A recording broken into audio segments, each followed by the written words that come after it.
Guillaume Soro à Niamey, rencontre secrète aux nouvelles donnes politiques. Au Niger, nous nous interrogeons.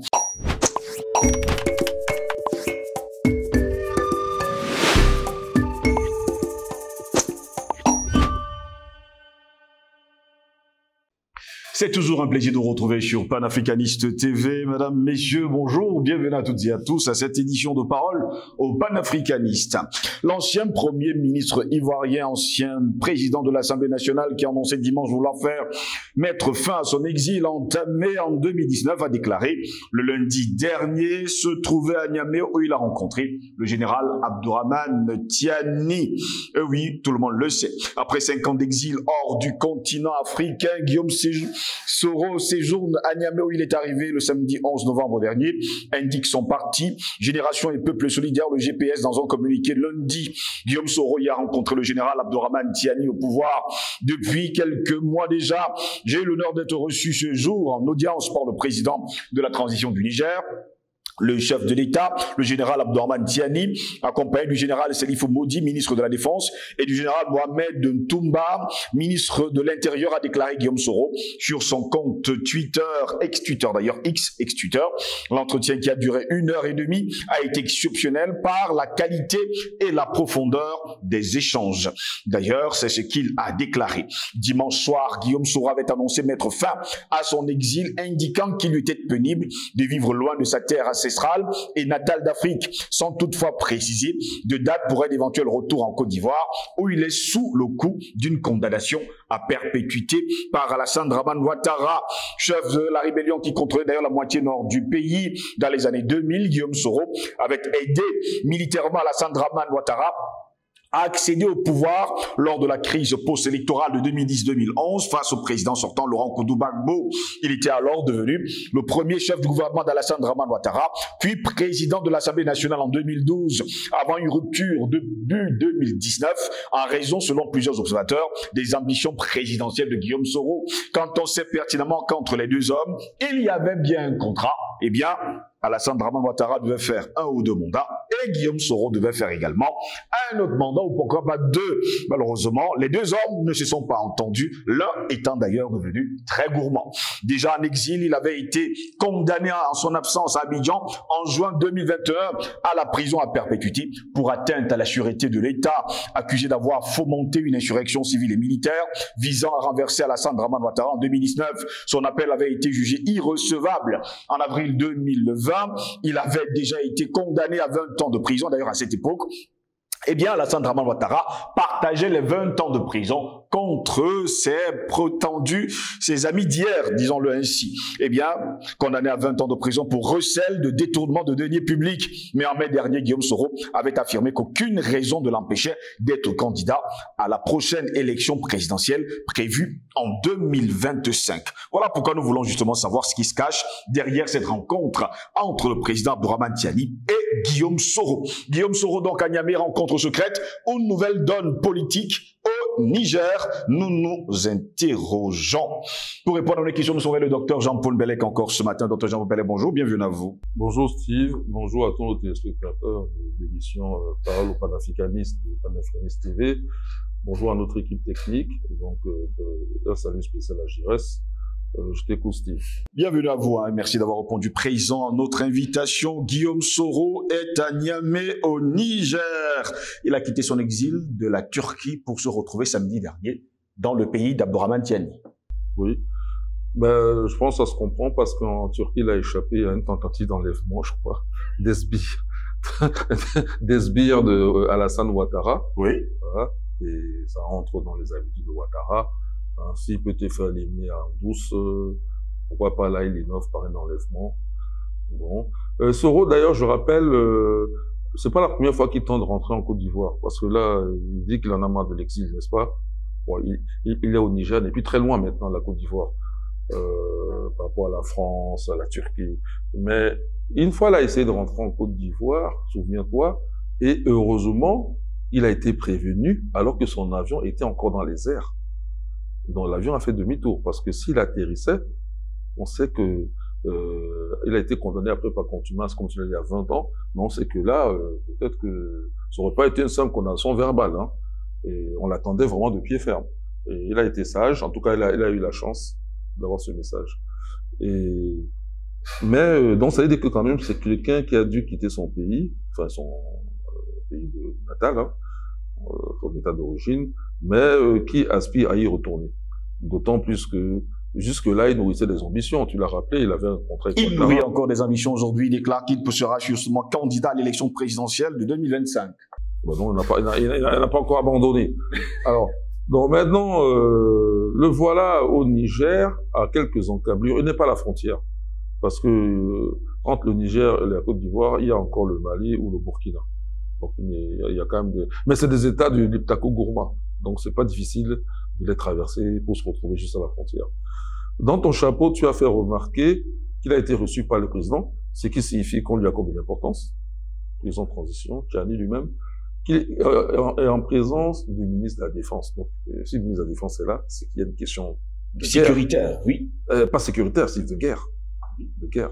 Parce que le sécuritaire, c'est le ministre de l'Intérieur qui était là, Toumba. Lui aussi était là. Voilà. Voilà. Ça, c'est sécuritaire. Pour sa propre sécurité, d'abord, le garantir que, bon, t'inquiète pas, ici, on va t'assurer. Mais, si on parle du ministère de la Défense, d'ailleurs, dans d'autres pays, on appelle le ministère de la Guerre. Ça veut dire que, on envisage la guerre. La guerre contre qui? Mais contre pas la Côte d'Ivoire, contre Ouattara.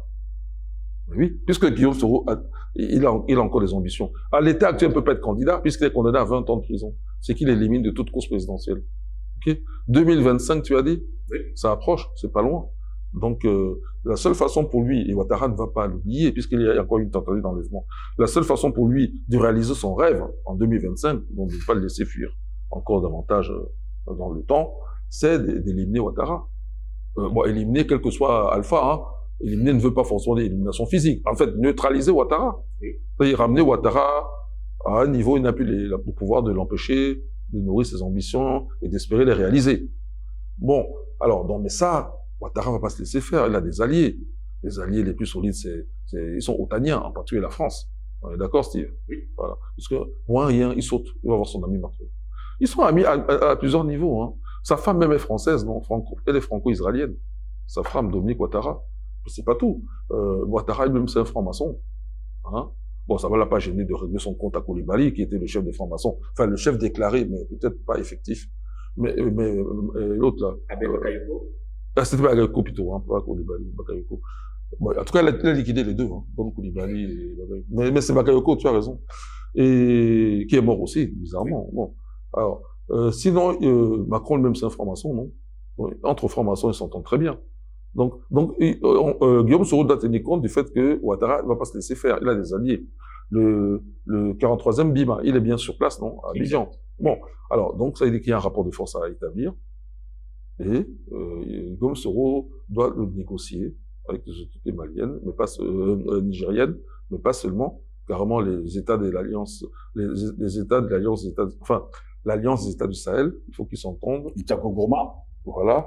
Liptako Gourma, c'est la région des 3 pays, là. En fait, c'est pas la région. C'est une région qui est commune aux 3 pays. Donc, ça inclut la zone des 3 frontières. Mais l'Alliance, elle, s'appelle Alliance des États du Sahel, l'Alliance politique. Bon. Et donc, il a intérêt à bien se tenir et bien s'entendre avec eux pour espérer pouvoir posséder une force avec laquelle, ne serait-ce que pour pouvoir, de sa position, réveiller des forces en Côte d'Ivoire. Et peut-être en créer de nouvelles à partir de cette base nigérienne. Mais tu vois, avec le Niger n'est pas suffisant. Le Niger, il faut pousser jusqu'au Mali ou au Burkina.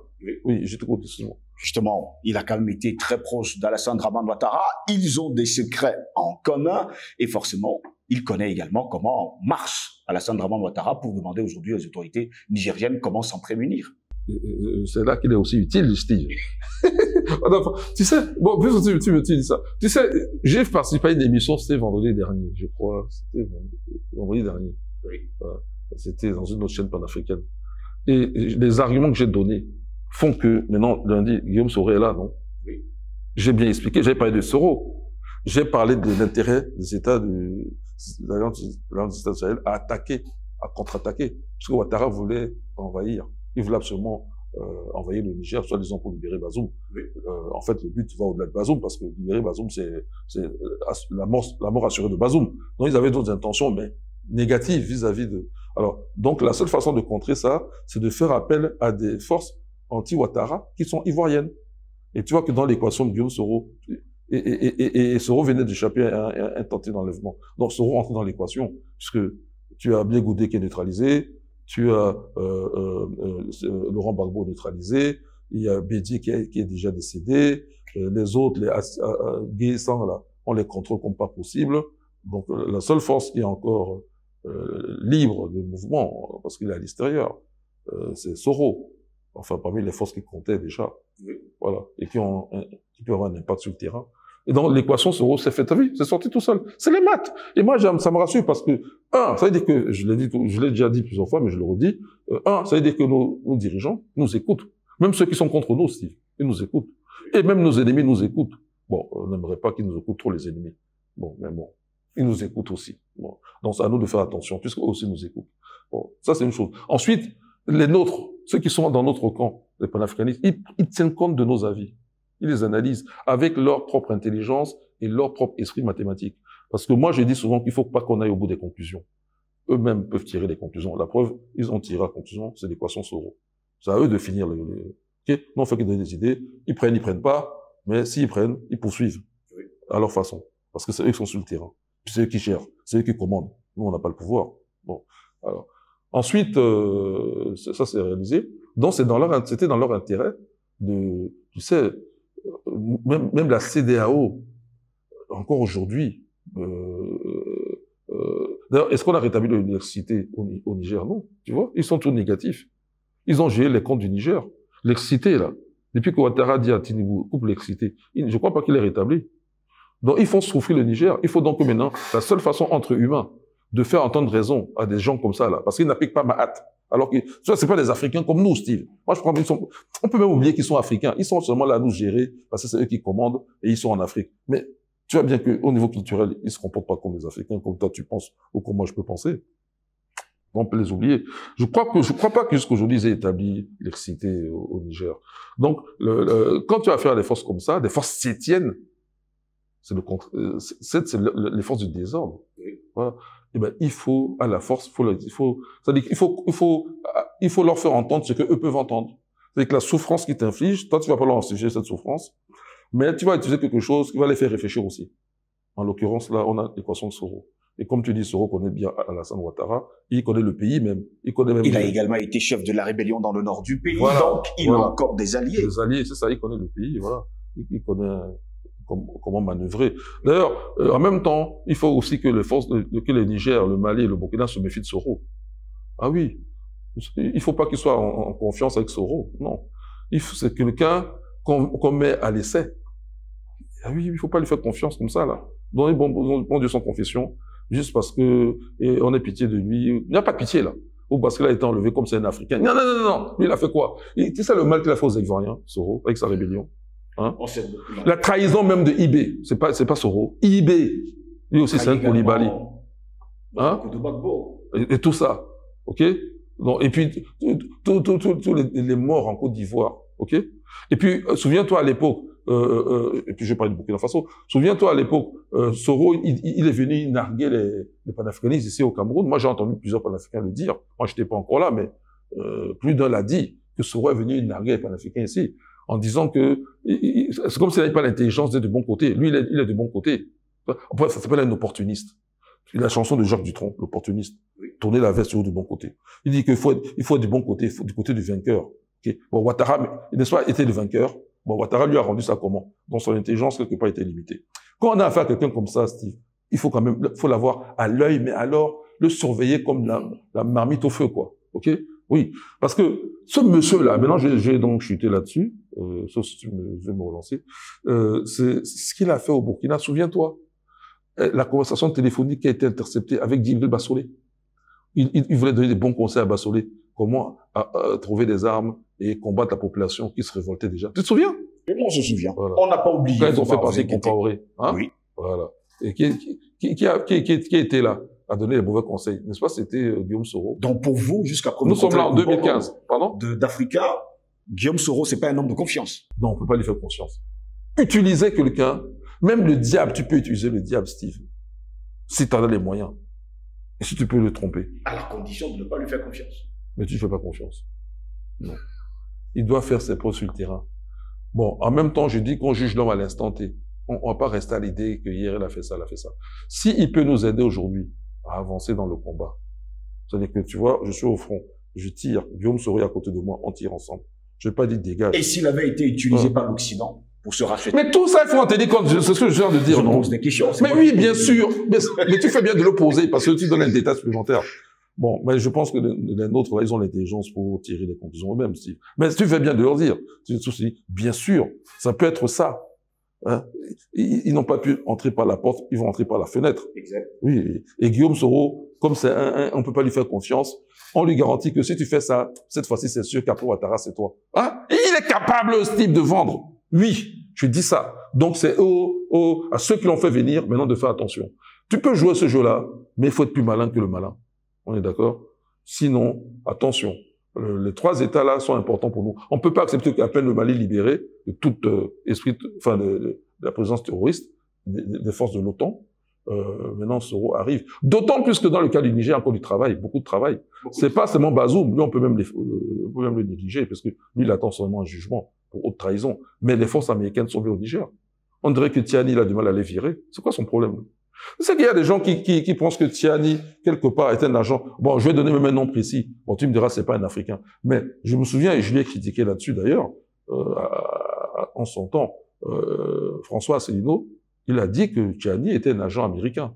Mais moi, je n'étais pas d'accord juste parce que quelqu'un a fait des études, même si c'est à West Point, aux États-Unis, c'est un Africain après tout. Il n'est pas forcément traître. Moi-même, j'ai été en France. J'ai travaillé comme ça, l'énergie atomique. Mais c'est pas pourtant que je suis traître du Cameroun. Je suis même plus nationaliste que beaucoup qui n'ont jamais mis les pieds dans de telles instances. Faux. C'est vrai. Alors, donc ça ne donne pas de garantie, ça. Par contre, ce que ça veut dire, c'est que le Niger aussi doit faire très attention. Parce que leur situation n'est pas si aisée que ça. Non seulement, il n'y a pas d'excité, les comptes sont gelés. La CEDEAO continue à agir négativement.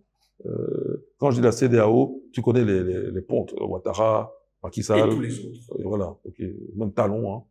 Tinubu même, hein. Tinubu, c'est parce qu'on l'a refroidi, hein. Les autorités, enfin, les forces nigériennes l'ont refroidi, quoi.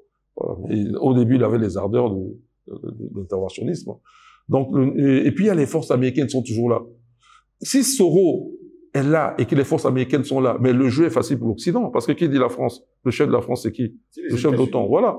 Donc, tant qu'ils n'ont pas fait partie des États-Unis, le fait de faire venir Soro, non, c'est pas une garantie. Non. Il faut vraiment, et ça peut même mettre en danger les autres États de l'Alliance, les États du Sahel, hein. Guillaume Soro est à la recherche aujourd'hui d'un état d'exil sur le continent africain. Est-ce qu'en restant au Niger, il ne sera pas dangereux? Excuse-moi, il sera dangereux pour qui? Il cherche. Il sera dangereux pour qui? Pour l'État, pour les Nigériens. Ah oui, si, ça puisqu'ils cherchent un exil aujourd'hui. Oui, ça dépend comment ils s'entendent, comment, et les services secrets nigériens, comment ils travaillent discrètement pour revenir sur lui. Et ça dépend aussi, le départ de ces éléments des États-Unis. Moi, je pense que tant qu'il y a les éléments des États-Unis, on ne peut pas utiliser Guillaume Soro. Utiliser Guillaume Soro, c'est prendre un très grand risque. Surtout s'il s'agit d'une intervention militaire. Il est capable de retourner ça. Parce que les autres, ils ont des moyens de pression sur lui, Steve. Il n'y a pas longtemps encore, ce monsieur, quand il allait en France, il a réuni les opérateurs économiques français. Il était encore prêt à renégocier avec eux. Souviens-toi. Et c'est lui qui a payé, je me souviens, c'est lui qui a payé l'hôtel qui les recevait, l'alimentation, enfin, le buffet. C'est lui, juste pour parler à des opérateurs économiques français, qui tu sais bien qu'ils ne sont pas en odeur de sainteté avec nous. D'ailleurs, aujourd'hui même, c'était hier, Eneo est passé sous le contrôle de l'État camerounais. On en est content. Je ne sais pas si ça va donner comme pour le port de Douala, je l'espère, mais tu vois que ces gens-là, il s'avère que Eneo, c'est un trafic, c'est des doucements de fonds avec la composée des endocolons, tu vois. Bon, parce que c'est une firme qui a été prise en main par, enfin, Eneo a été prise en main par des opérateurs anglais, non? Voilà. Bon, donc là, si ça retourne dans le giron de l'État camerounais, tant mieux. Mais tu vois, l'expérience prouve que ces gens-là ne sont pas, ils sont pas corrects avec nous. Ils sont tout là pour nous voler, nous spolier, nous mettre dans les mauvaises conditions de vie et tout et tout. Donc, tant qu'il y aura les forces américaines qui sont là, on peut pas utiliser Soro. Donc, s'ils veulent utiliser Soro pour faire pression en retour contre la CEDEAO, puisque Ouattara est un des grands chefs, Voilà. Il faut absolument qu'ils aient eu la précaution de faire d'abord partie. Pour terminer, Dr Jean-Paul Bellec, avec justement ce sujet, on connaît les ambitions de Soro. Il veut se représenter pour une élection présidentielle en 2025. Va-t-il utiliser le Niger pour arriver à ses fins?